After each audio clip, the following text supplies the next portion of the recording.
already know. The world ain't all sunshine and rainbows. It's a mean and nasty place, and I don't care how tough you are, it will beat you to your knees and keep you there permanently if you let it. Welcome to the InsideOutrz podcast with me, Danny Lloyd, the man that put the I in addict and now puts the Y in you. And it's your boy, the Lock Dog, aka former Rock Bottom resident, here with a special guest this evening. Comes from abroad. Comes from not the land down under, Christine Mumsie Carty, aka my mum. Hello, Mum. Hello, good day. G'day. She is an incredible human being, also the founder of the incredible Daniel Lloyd. That's me. And we are here today to talk to Christine, which sounds really strange, calling you Christine, actually, Mumsy. Mumsie's better. Mumsy's better? Yeah. After 2 weeks this side of the equator with us and travelling all the way up to the Northern Territory and back, and finally landed back to South Australia to talk about you and what makes you tick and how you have got to where you are today, Mumsy. So thank you for coming on the show. Look forward to it. So, without further ado, how is everybody doing today? Dandy, You reckon? Dandy. Jordan Lockerbie, the Lock Dog, what's going on with you? Lock Dog is magnificent of sorts. Of sorts? Yeah. Well, what's not magnificent, Lock Dog? Physically, there's some issues going on. Melton John. That's been the name for the last couple of days, Melton John. And why are you melting? So I've got it's kind of like the flu. Got a scary name attached to it, though. I won't go into it. Ah, okay. It's the C19. Something like that. Yeah, okay. So, on this episode today with one of our first guests, we are wanting to find out more about what makes you tick. So, Mumsy, who is Christine Carty?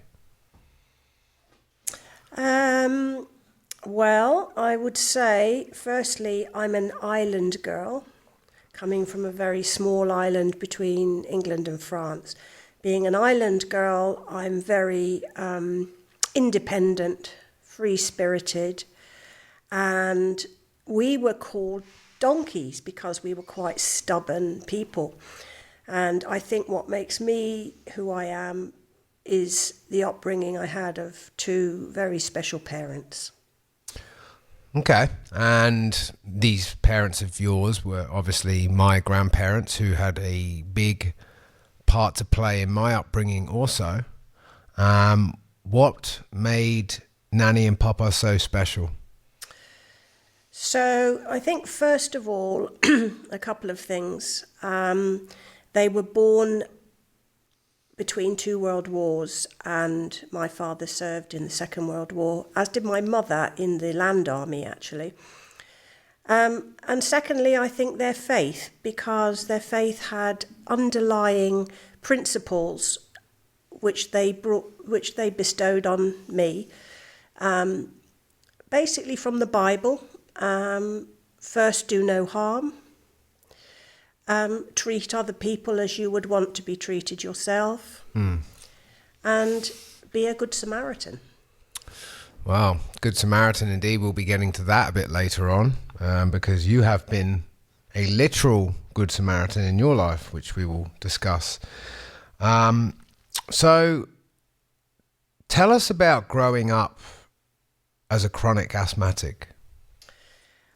I was born with very acute childhood asthma, and up until the age of 3, my doctor, who looked after me for many years, who was a very old-fashioned doctor, didn't think I would survive. I spent probably the first 10 years of my life more in hospital than in anywhere else, in oxygen tents, being resuscitated, struggling to breathe. It was a very difficult time for my parents.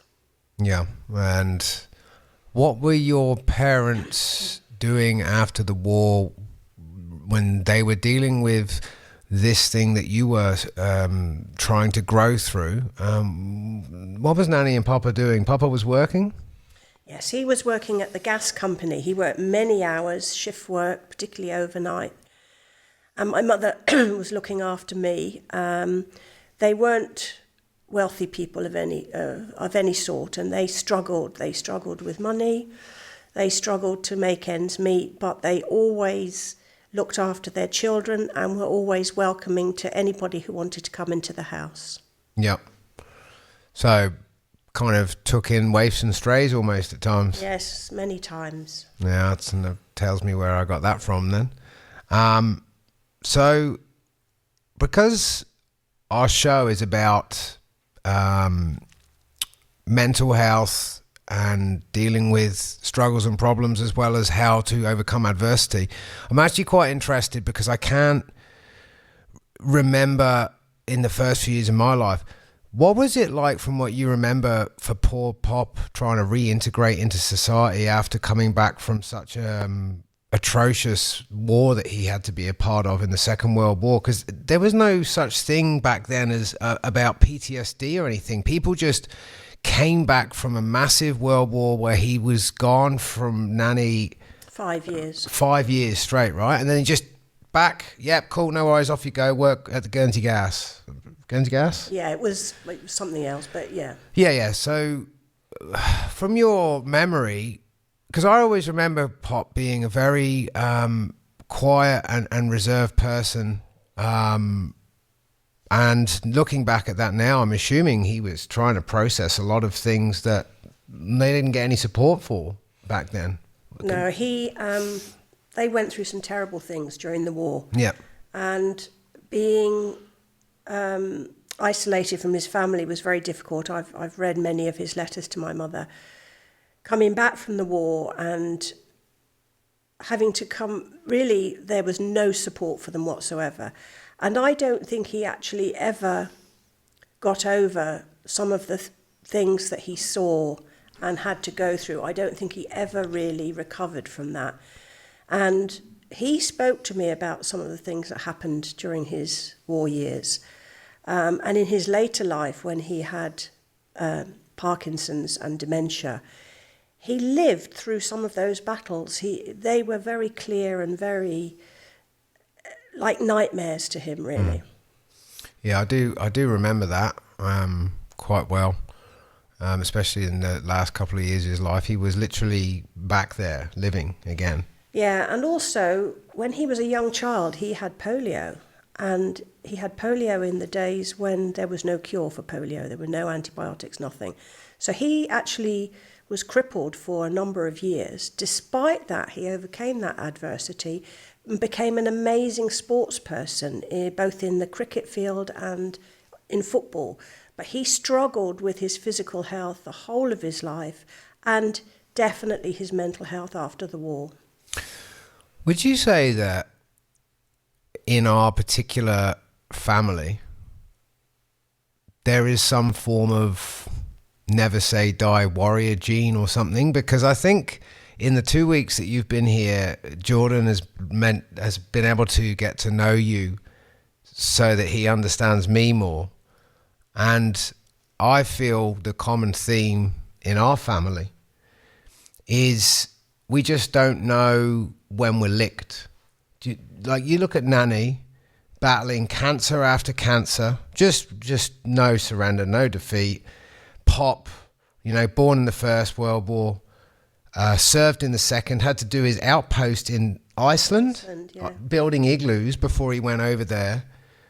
All of the things we're going to go into in a minute with what you've gone through, not just with the asthma and dealing with that. And then I feel at the same time I've taken a fair few hits along the way, but we seem to remain resolute and very positive. We don't let life bitter us. Would you say that's fair? Yes, absolutely. And again, I think a lot of it from my point of view, goes back to how I was raised, the faith I was raised in, and the beliefs that underlie that faith. And it doesn't have to be any particular faith. It's just the principles that say you do good better than do harm, always be true to yourself, and always be true to other human beings. I definitely think I could probably answer that too from a different perspective. After knowing you, Mr. Lloyd, because you're a great human being, but now getting to know Mumsie, she's a great human being. It's quite clear that being a great person isn't genetic, but it's taught. You know, something passed down through good parenting, good relationships, and a great upbringing. Yeah, 100%. I can definitely see why you're you. Yep. Because I can see the person that made you you. Yep. And I'm sure the people that made your mum, Yeah. were just as incredible. Oh, they were. They were. And that's something that I try and highlight and raise, not just with our show, in interviews I've done in the past where I explain I got out of the problems I got myself into because of the way I was raised. You know, like always confuses people when they hear me say I got out of addiction because of the way I was raised. Because people always think it's everyone else's fault, like all the parents and this. It's like, no. My mum prepared, and my gran and grandpa, they prepared the child for the path, not the path for the child. Because it doesn't matter how well you look after somebody and raise them. When you get out into the big bad world, things happen, right? Like, would you agree, Mum? Yeah, I mean, we weren't a conventional family, you and I, because I was a single mum and it was a struggle. But I always brought you up to be a free spirit and make your own decisions and make your own mistakes. Yep. Because the only way you can learn is by making your mistakes and picking yourself back up again. Yeah.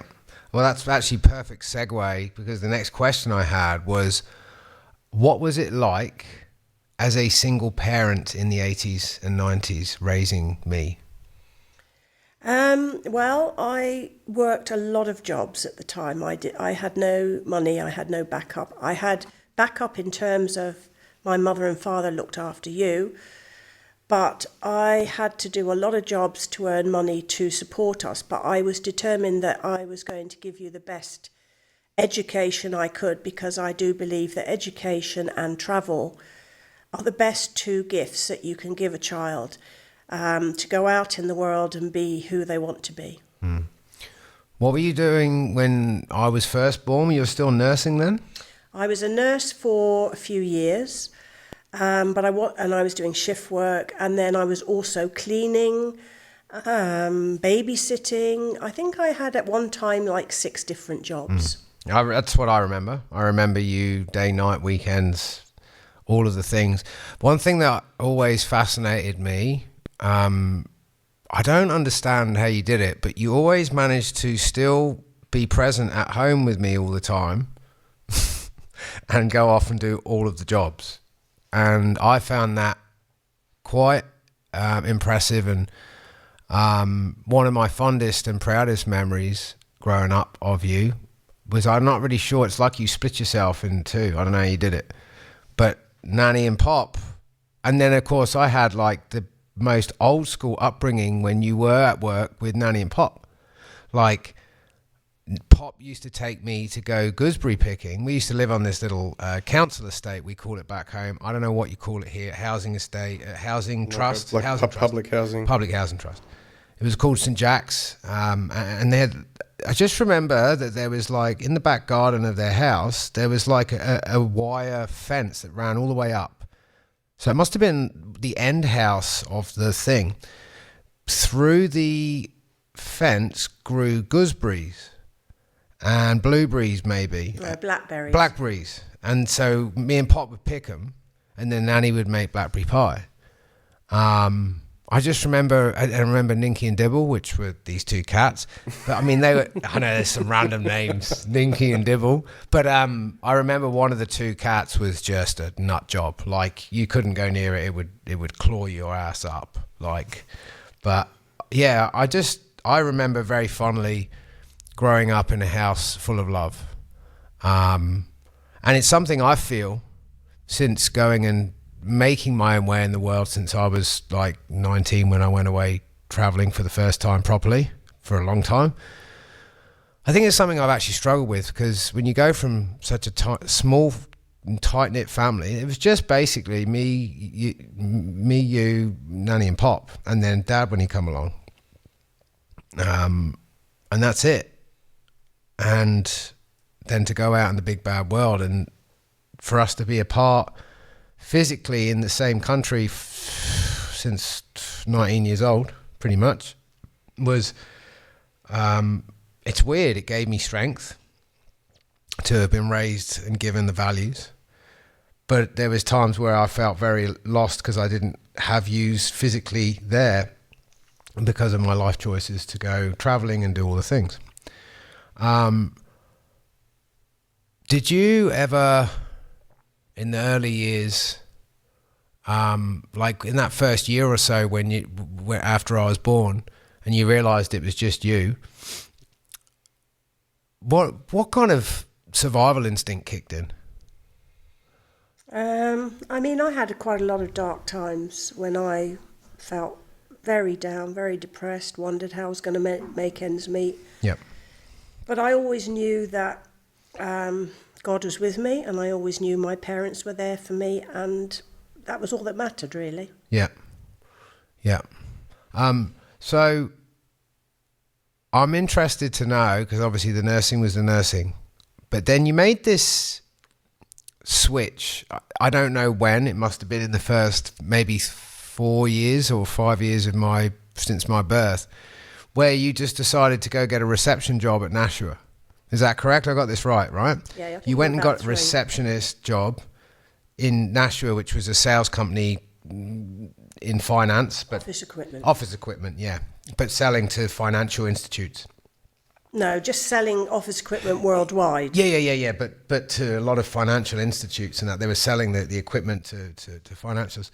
So tell us about.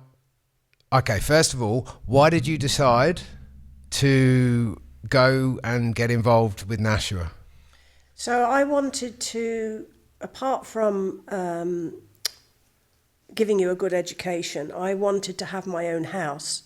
And it was not a traditional thing to do in those days. And my parents were like, no, you won't be able to do that. You won't be able to manage financially. And I said, well, I'm going to go and get another job. And I know that I can make enough money to buy my own house. And the company actually was advertising. It was very funny. It was a very funny situation. The company was advertising for a bilingual secretary.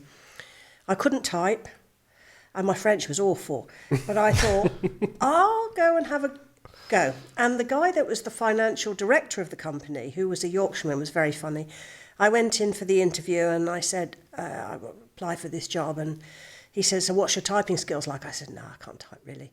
And he said, what languages do you speak? And I said, well, I speak French, but not very well. So he said, why have you come for the job? And I said, well, because I'm a single mum. I need to make money. And I just thought I'd have a go. So he said, well, you got some brass, really. So he said, I'll tell you what, we'll start you off as our receptionist and see how you do, which is what I did.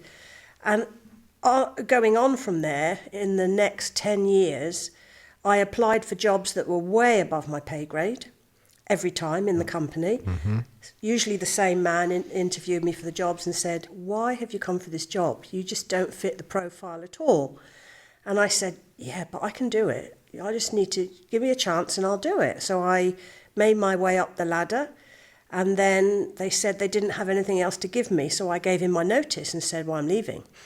And then the managing director at the company, who had been on holiday, came back and he said, why are you leaving? I said, because I want to go into a sales job. And they said, there's nothing for me. And he said, right, okay. He said, leave it with me. 24 hours later, they gave me my first sales job looking after Iceland, Israel and Cyprus. And I flew out there the next week. Those are very aggressive territories. That's a pretty big Israel, leap from 6 jobs, including cleaning, to moving up a corporate ladder than global. So how old were you then? I was, let's see, I must have been about 25, 20, no, I was older, I was 27. Yeah. 27. So I was not even 3. No, you were very young. Yeah. And we were still living in rented accommodation, and I knew that the salespeople were getting good bonuses, and I thought, if I can get a sales job, I can get a bonus, I can put a deposit on a house, and that's what my dream was. So just for context, when you think about this, anybody that's tuning in, this was in the late 80s that a single parent female, white female, had decided to buy her own house, and that was just not really heard of, right? Wasn't a thing. Wasn't the thing. It was like a full not frowned upon, but I guess it was Well, just no, people just didn't didn't do it, really. Yeah, and you were a Caucasian lady selling in which countries? So they started me off on those 3. Then I was very successful. So then they sent me to Africa. So I did the African countries, Ghana, Nigeria, Tanzania, South Africa. So they sent me to the African countries for a number of years. And I did well there. And then every time I was doing quite well in a set of countries, they took them away from me and sent me somewhere else. So then I finished up in the Middle Eastern countries. It's quite incredible because most of those countries, there's a gender preference when it comes to the industry, especially 80s and the culture. Yeah, you're selling in a country with cultures that are male dominant. Yeah. And in an industry that was probably male dominated. Yeah, very much so. Yeah, I do remember down the line a little bit at Nashua. You had, obviously we won't name the names, but I remember a certain individual that Dad used to get quite wound up about the way that they would sometimes talk to you and behave, even though you were on the same levels at this point. You know the man I'm on about. So I do remember on and off, like, you copped a lot of character building behaviors during the first decade of sales.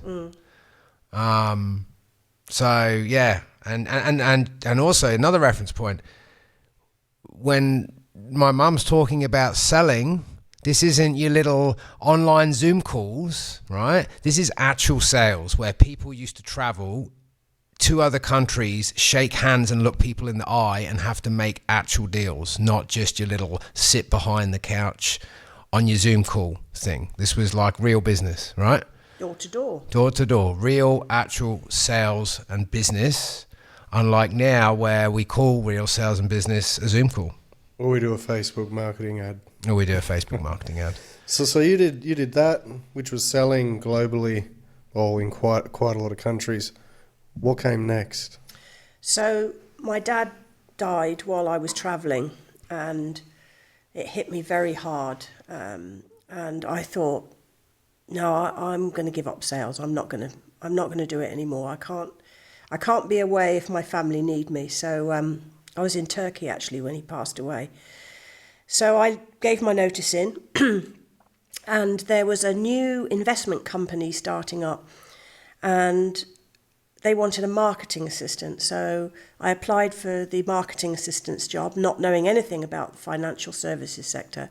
And the 2 men that I went to work with were actually a bit like myself. They were quite free-spirited. It was a very large financial organisation, but it was offshore.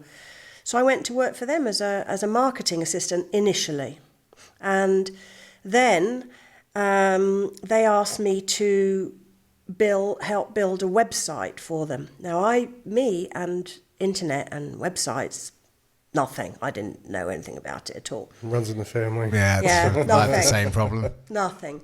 Anyway, I worked with the website developers and put the content in and everything, and we sold millions and millions of offshore financial funds.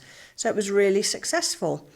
And then I went on from there they asked me to start doing sales for them. So I started selling again and traveling again.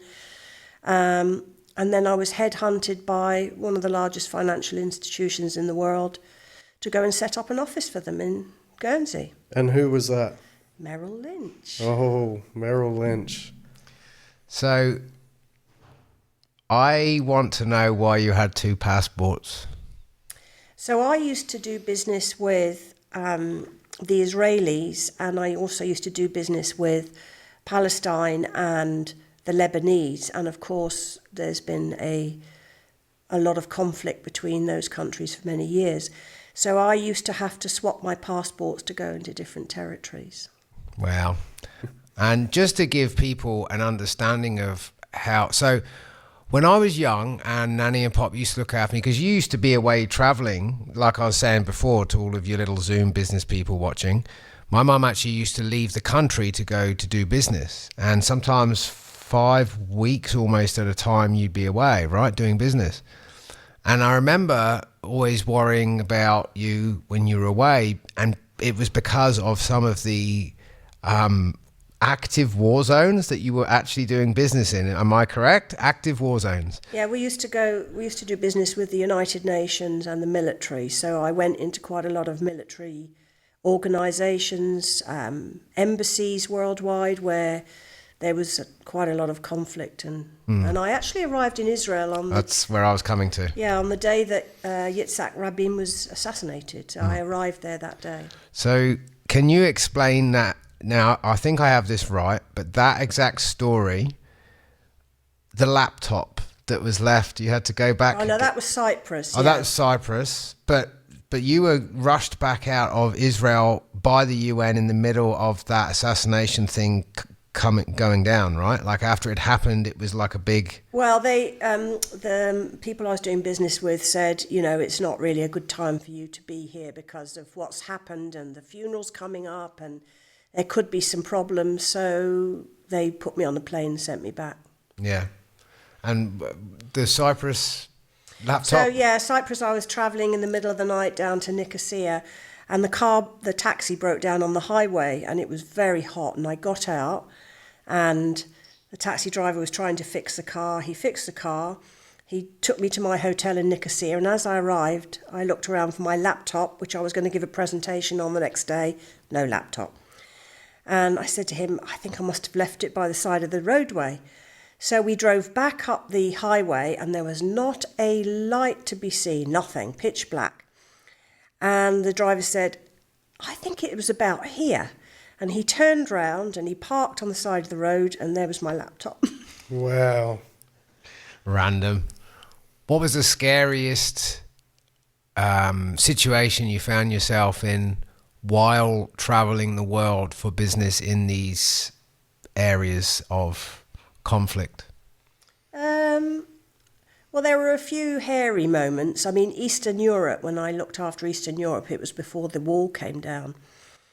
And I think I was telling Jordan earlier on, I was in Bulgaria and we went out for dinner one night, and the guys parked the car near the restaurant and literally took off the wheels of the car, the steering wheel, like everything that wasn't pinned down. And I said, why are you doing that? He said, because there'll be nothing left when we come back. And when we went in the restaurant, they put the shutters down because there were lots of people going around with guns and things like that. So Eastern Europe was a bit tricky. Israel was you always had to be very careful, especially in Jerusalem, because Jerusalem was part Israeli, part Palestinian. And I used to go into the sort of walled part there by the Wailing Wall, and that was always a bit tricky. And then I went to the Middle East, like Bahrain, Qatar, those places. Again, it's not really a place that you see a Western white woman very often. In those days, it's a bit different now, but that's how it used to be. It was a bit tricky. That's incredible. You also earlier told me a story about going to the embassy and what happened with the car. So in Beirut, we used to do business with the embassies and the UN, and we were going up to the American embassy, and it was the second American embassy. The first one had been blown up in the 6-day war. So we were going to the second embassy, and we got to the gates of the embassy, and the soldiers came out, and he said, could you get out of the car and just wait on the side of the road for about 30 minutes? And I said, yeah, okay, fine. And I stood there, and literally in front of my eyes, they dismantled the car, took the engine out, took the wheels off, took everything off, checking for bombs. And then they put everything back together, and I went off to the embassy. Sounds like like a Formula One pit stop. It does, yeah. That's incredible. All that just for business. I know. See, times have changed a lot. Times have changed a lot. What do you look at? I mean, I know you're not involved in the business of selling anymore, although you were recently with your, but it was telephone sales. What do you make of how much life has changed in the business world versus what you spent 2 decades doing before it changed into this virtual reality? Yeah, I think that's the problem. It's very disconnected now. I think people generally in life are very disconnected, particularly in the last 3 years. But I think in business, there's too much of this Zoom, Teams, all of these things where people, they're not seeing people for who they really are. They can't look behind the eyes of those people and see who those people really are. Yeah. It's definitely one thing to sell a product. It's another thing to sell yourself. Yeah. Sometimes the product can be shit, but because you're great, they want it. Exactly. It's Well, you are the product, really. It is always about selling yourself. You can sell anything if they believe you. Yeah. Well, I mean, that's basically in this first year of business for Jordan and myself. We struggled at times at the start to get things moving. And then when you kind of said to me, just get out from behind that screen and go out and start networking, it kind of changed everything for us. Yeah, I'd said to you. What did you say? What did you call it? Well, after hearing a little bit about, why your mum said it was so effective, it's like, well, that is how it was done. So I think, in a sense, pull out the horse and cart. That was it. Yeah. And get back in front of people's faces. Yeah, and it's definitely worked for us so far, and it will continue to work for us. And we're very blessed, as I think you've already seen in the last 2 weeks of being in Adelaide, Mum. We are living and growing a business in an amazing ecosystem of small business and entrepreneurship. And you got to meet some amazing people that are a part of our journey just the other night when we had them round. Yeah, there's a lot of heroes out there at the moment. Yeah, there is. Definitely. So talking of heroes, because you're my hero, why do you volunteer and who are the Samaritans to you?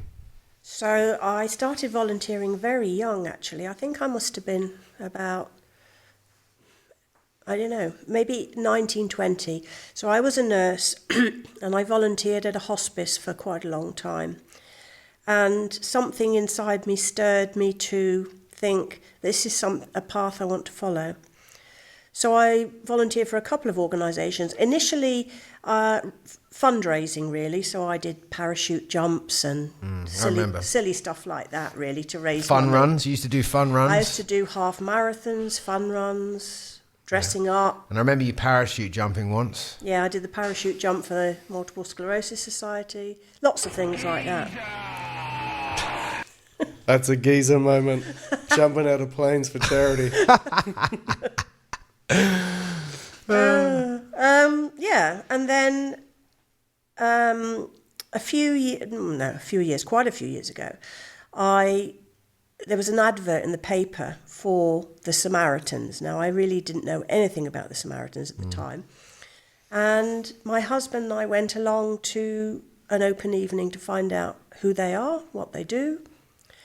So Samaritans was founded by a man called Chad Varra in 1953, and he was an English activist, and it was the first crisis hotline in the world, the Samaritans.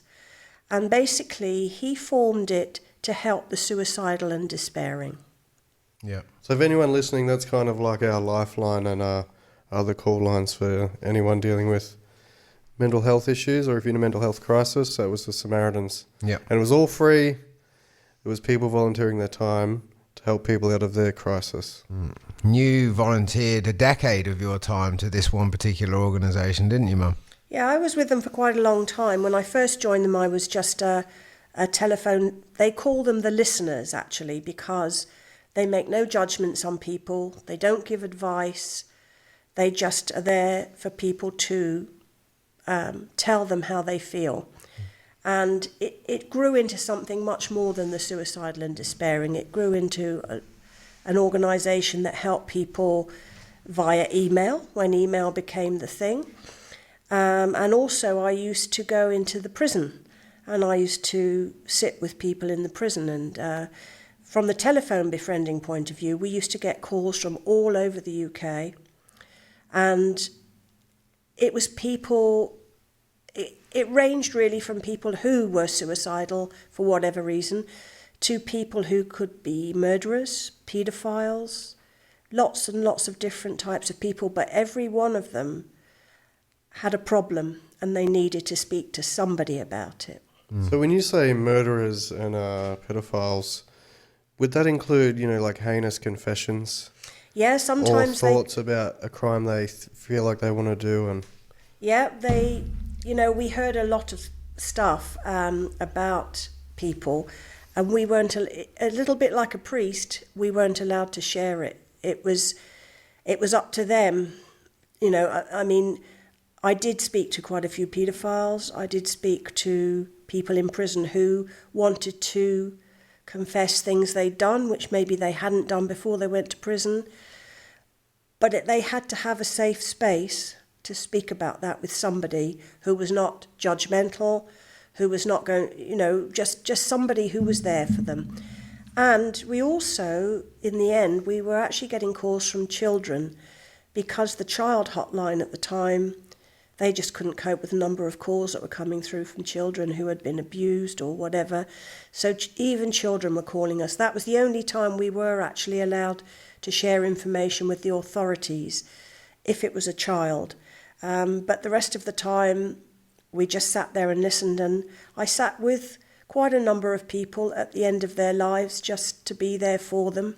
And it was sad, it was distressing, but at least I thought that I was there for them at the end. that's absolutely incredible. Yeah, it takes a special kind of individual to deal with that, and I think that while they were very appreciative of your service, I believe they kind of rewarded you towards the end of your time with them, because you were there with them for nearly a decade, right? I was there quite a long time, yeah. And no, they I recognised kind of, your service. Yeah, I moved up sort of, as I say, I started as a telephone befriender, and they were very good on training. So then I did the email, then I did the prison visiting, and the volunteers in that organisation by far are the most amazing set of people I've ever met. Okay, I have a couple more questions, and then we'll jump onto the news of the week before we jump back in. Yeah. But in your own words, what does addiction mean to you? I think addiction, in some ways, is very much a cry for help. I think it's somebody that's gone so far down the dark road, they can't see the light at the end of the tunnel, and so they're looking for something to prop them up, something to give them some comfort, and so they turn to something which they think will give them some comfort. And the problem is, the more they turn to it, the less comfort it gives them, and the darker the road becomes. I really like that. That's a really good way to have it explained. Yeah, I've actually literally never thought about it like that. I have, but not in those words. So, okay. One more question before we jump into the news of the week, because it's a cracker. So I feel like we'll get this one answered, so then we can get into the fun stuff. What has been your lowest point in life? I think a couple, actually. I think, when I found out I was pregnant and I realised I was on my own, I think that was a very difficult point of my life, because at that point, interestingly enough, my parents not disowned me, but they were so shocked and so anxious, because it was against their religion, obviously, that we didn't speak for quite a long time. In fact, until the day you were born, and then as soon as you were born, obviously everything changed. So that was one point. I think losing my parents, both of my parents, in different ways. The first, my father, I lost him while I was travelling, and not to be with him. And I said to him, I'm going to be away for 3 days, I'll be back. Don't you dare go anywhere. And he left me then. And losing my mother during COVID, and not being able to be with her. I know everybody says we all die alone, but I still think that you should have somebody close to you at the end of your days. Yeah, definitely. I have to agree with that.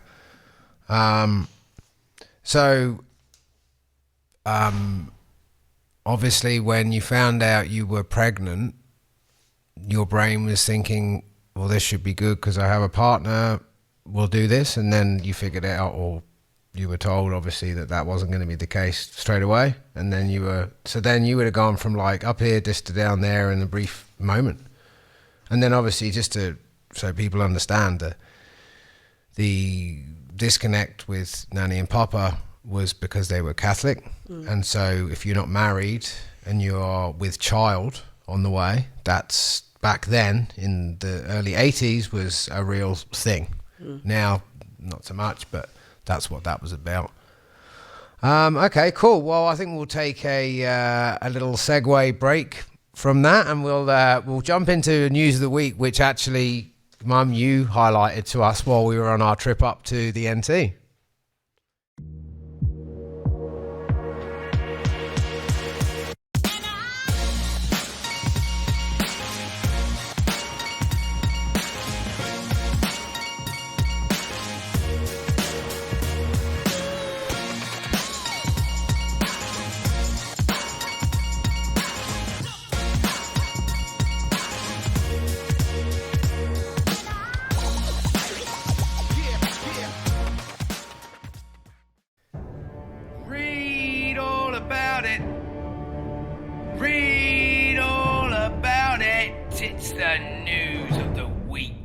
Yes, it's random. It's a random story. I'm gonna just give you a brief overview, but then I'm gonna let Mum actually explain it from her point of view, because she's not from Australia. Well, I'm not from Australia, but I've lived here long enough, and she highlighted this to us while we were away and just found it quite funny. It very much depicts the Australian culture and attitude towards our adverse things that happen in life. Pretty much. So basically what happened recently was a massive python bites, drags, and tries to drown a 5-year-old Australian boy in Byron Bay. A 5-year-old Australian boy is dragged into a swimming pool by a python and miraculously survived the terrifying attack when his grandpa choked the beast. I mean, Bo Blake was playing in the yard of his family home in Byron Bay in New South Wales, and a 10-foot-long snake emerged from the bushes in the garden, bit the boy as he walked around the edge of the pool, and then went to constrict him and pull him into the pool. Mum, can you explain, when you came across this story, a little bit more about it?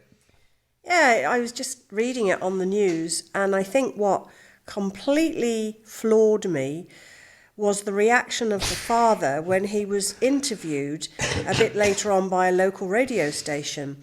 So the interviewer was saying, "Oh my God, it must have been so frightening to see your child being dragged into the pool by this beast. What were your thoughts?" And the father said, "Oh, look, it's Australia." Like it's nothing. "Look, it's where we live. It's Australia," he said.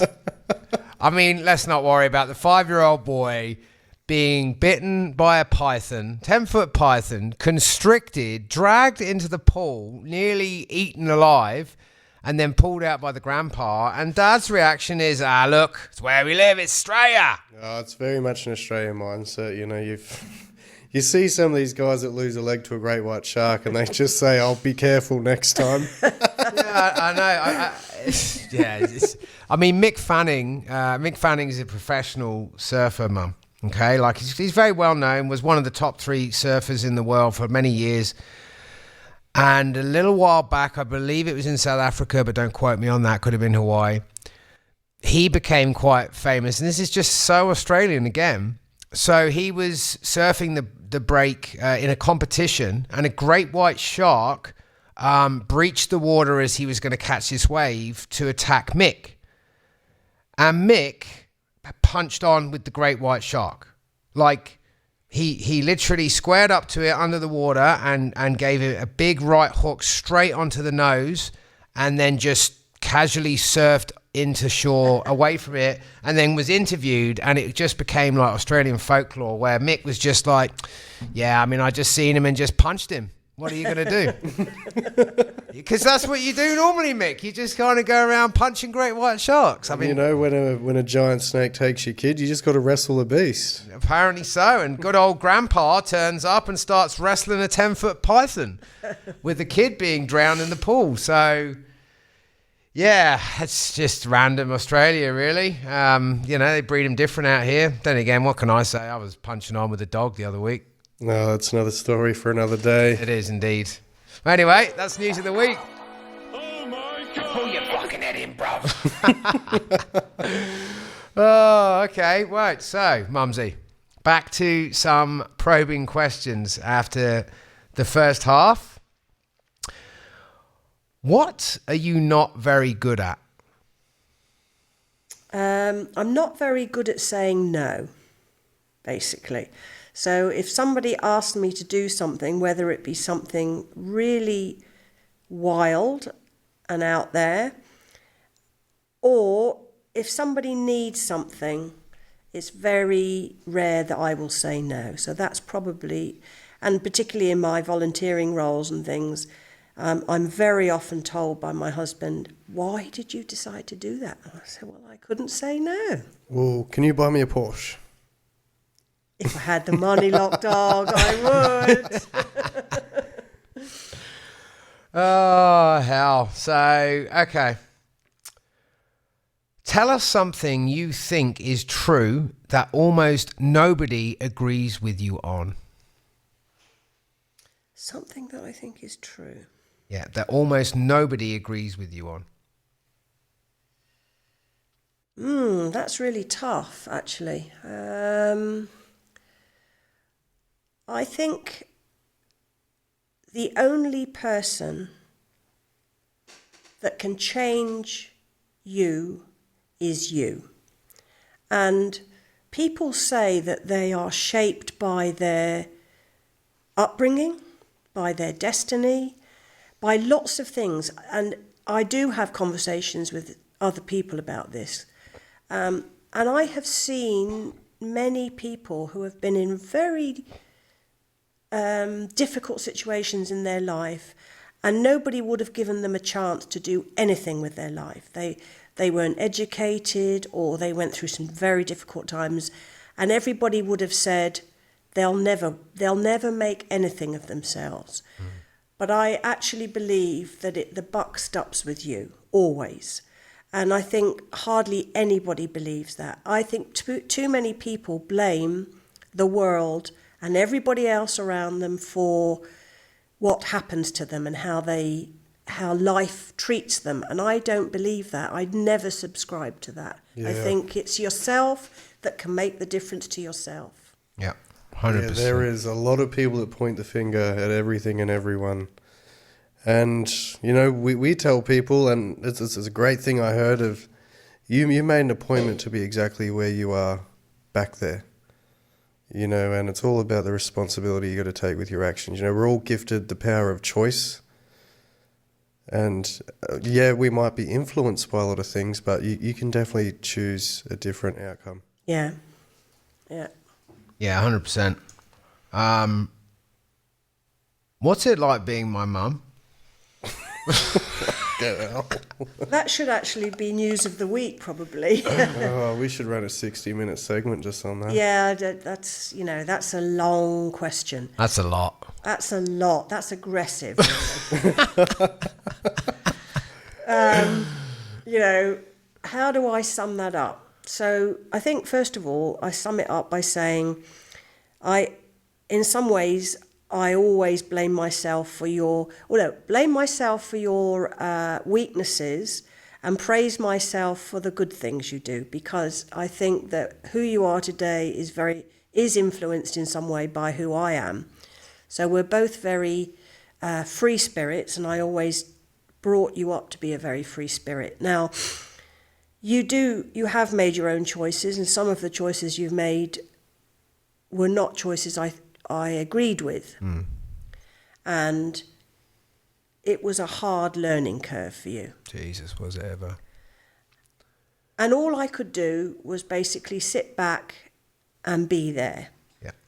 And that was all I could do. But in the end of the day, as I said before, the only person that can be you is you. And nobody else can influence that. And you are the only one who can say, what I'm doing is not good for me. I need to change. You are the change in yourself, really. Well, I remember you saying that to me at one point in my life, after Africa, when I came back and I was trying to get better off of the drugs and all the things. And I was working construction still. And I said to you, I wanted to change my career. Remember? I wanted to maybe get an interview with a rehab and wanted to save the world. And you said to me, son, if you want to see a change, you've got to be the change. And that always stuck with me. But yeah, I can imagine in the last 2 decades of living in different countries from each other and having to deal with the phone calls and the shit shows. Fallouts, yeah. The fallouts, the shit shows, the relationship disasters, all of the other things. I can imagine it's definitely been quite character building for you and Dad.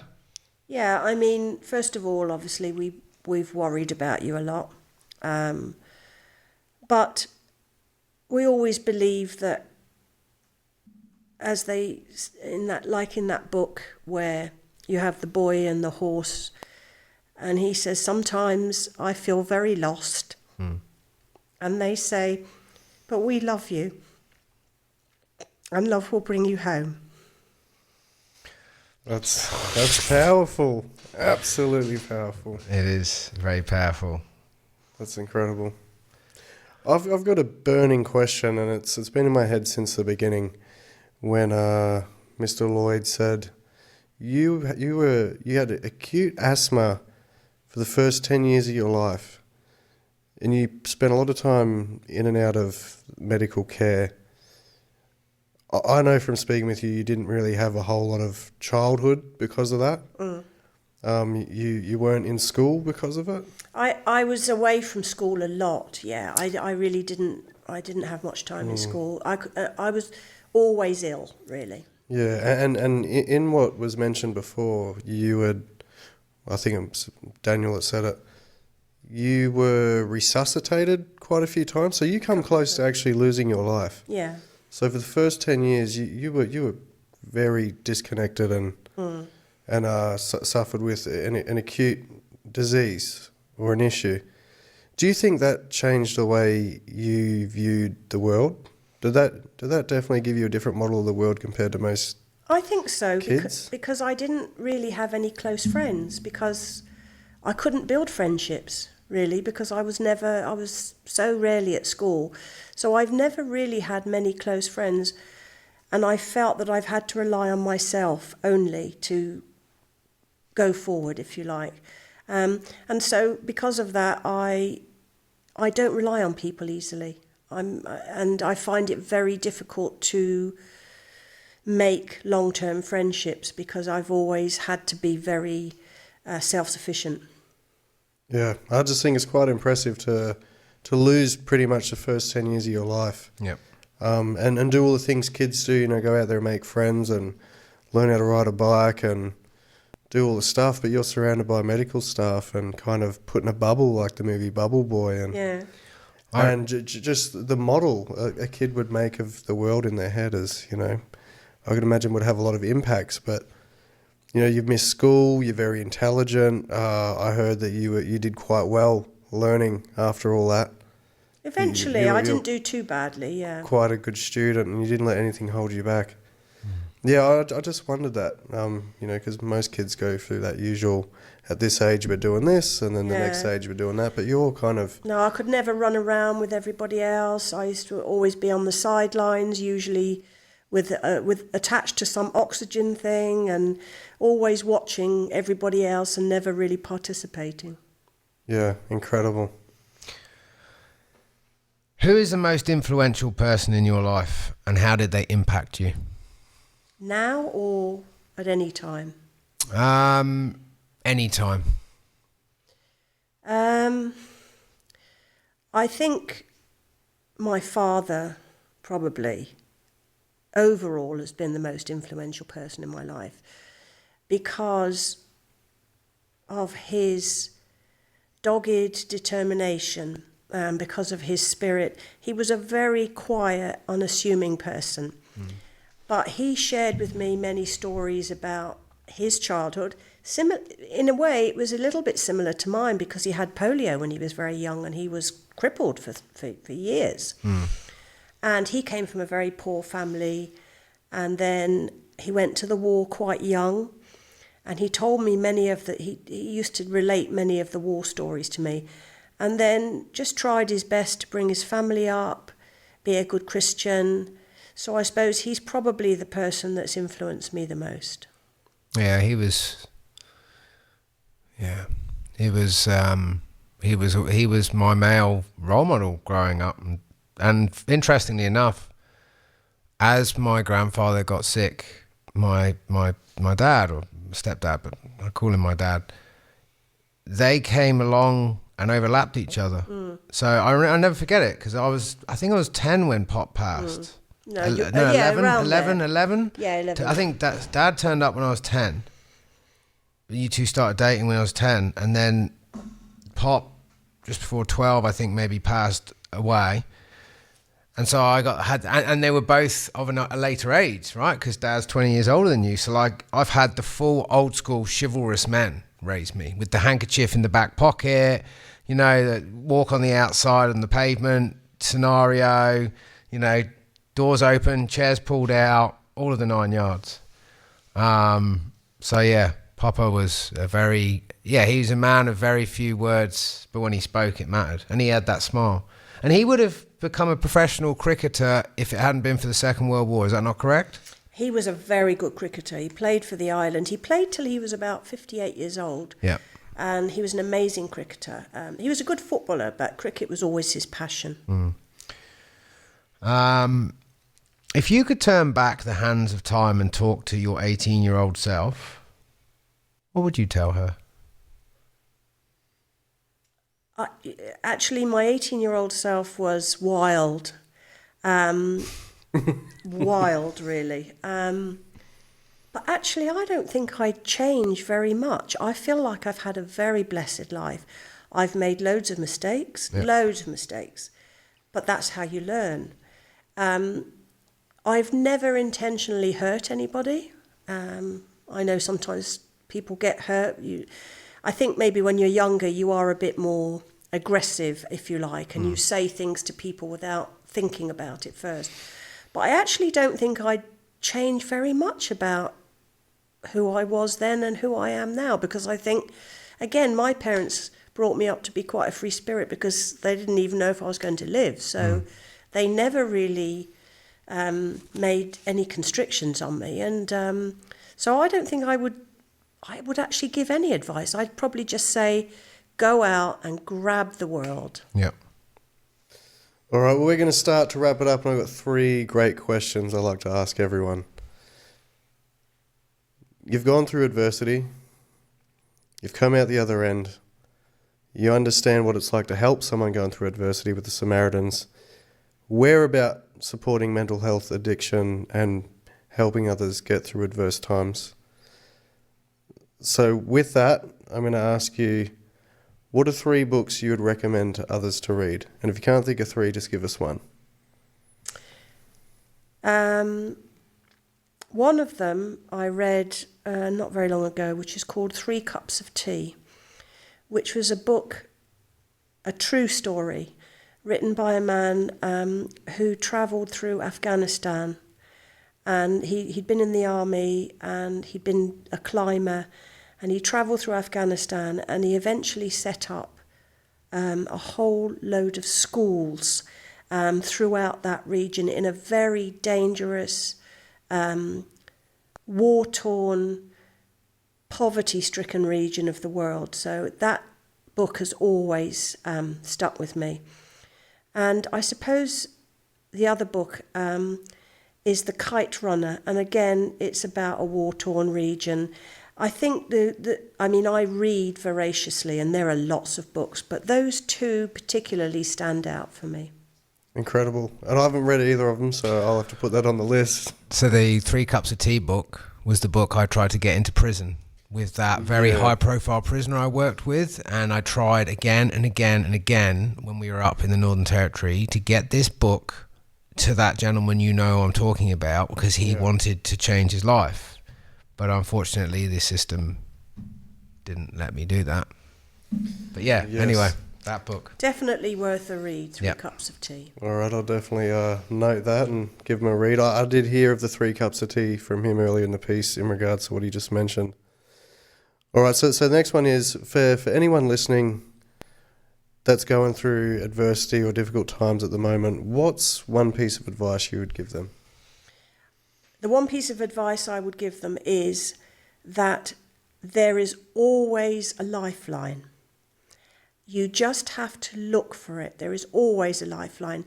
Now there are so many crisis helplines. You have to talk. It's really important to talk to somebody about whatever is going on. And that's, I think, a message that's come so clear in the world since COVID, is connect with somebody. It doesn't matter who it is. It can be the person next door to you. You can phone somebody like yourselves. It depends on, obviously, if you have internet access. But the one thing I would say is just connect with somebody and tell them how you feel. Incredible. Great advice. Please take it. All right, so third and final question. We've asked quite a few questions this evening. Is there a question you wish we had asked that we didn't?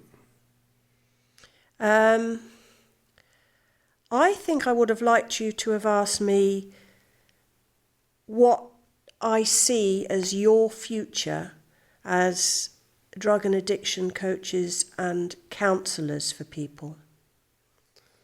Well, we might have to do a special side segment and reveal how that conversation would have went for our listeners. I've got one more thing to ask you. How do you want to be remembered?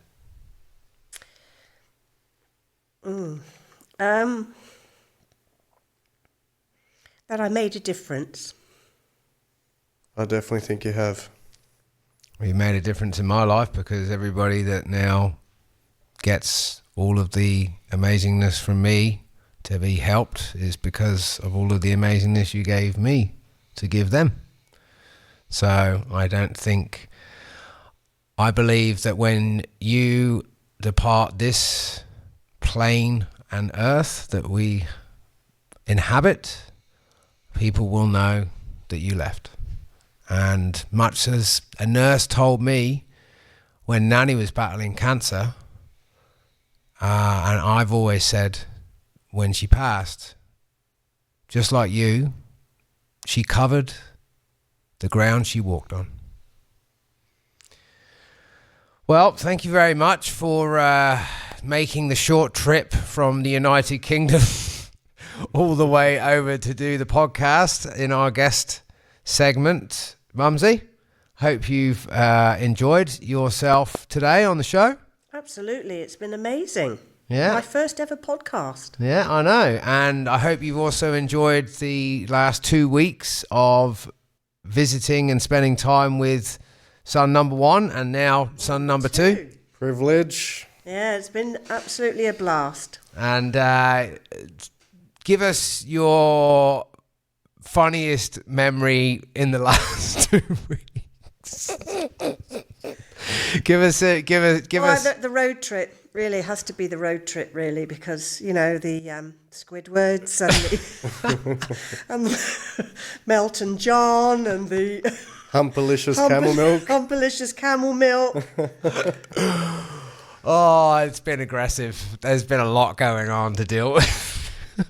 But it's been a lot of fun. It has. It's been, this episode's been fun. It's been raw. It's been real. It's been personal. It's been emotional. Yeah. across from me. I can see the emotions running high. Yeah, So definitely. we'll leave it on a good note. Yeah, definitely. I want everybody to remember that when they're going through the storm, just remember, no storm comes to stay, it only comes to pass. If you are struggling, if you are dealing with things in your life right now that are too overwhelming, then you need to reach out and speak to somebody. There's many free lines out there. And remember that Jordan and myself are very skilled at what we do at Inside Out Coaching and Consultancy Collective. So we're here to each one, teach one. Remember that. And the whole reason this podcast exists is so that you can feel like you can come to a safe space to listen and feel understood. And remember, in the comments section of the YouTube channels, put down questions you would like us to answer for you, things that may concern you. Message us through our messenger page with things you need support with that we can talk about on the show. And make sure you hit the subscribe and the like button and the follow button so that we can keep growing this platform, so that we can keep giving you what we need to give you so that you can find what you need to give others. All right, I'll lead us out. Take care, everyone, and thank you, Christine. Thank you. You, me, nobody is gonna hit as hard as life. But it ain't about how hard you hit. It's about how hard you can get hit and keep moving forward. How much you can take and keep moving forward. That's how. See you next time for the Inside Outers podcast.